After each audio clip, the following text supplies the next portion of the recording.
On the 27th of June 1898, Joshua Slocum completed the first single-handed circumnavigation of the globe. Welcome to HistoryPod.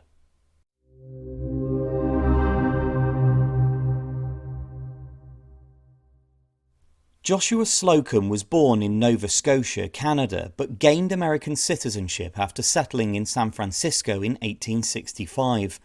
By this time, he'd already developed a deep knowledge of navigation and ship handling, and he went on to become a highly respected seaman.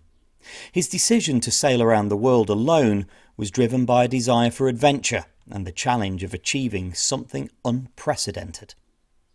In the early 1890s, Slocum meticulously rebuilt and refitted an old Massachusetts oyster boat named Spray, transforming it into a seaworthy sloop capable of circumnavigating the globe. On April the 24th, 1895, Slocum set sail from Boston and, after a visit to his childhood haunts in Nova Scotia, departed North America on July the 3rd. Relying on the traditional method of dead reckoning to navigate his voyage, Slocum initially intended to sail east. However, after crossing the Atlantic Ocean to Gibraltar, he decided to instead turn westwards towards South America. Slocum crossed into the Pacific through the Straits of Magellan and sailed to Australia, where he followed the northern coast before crossing the Indian Ocean. After rounding the Cape of Good Hope, he headed back to North America.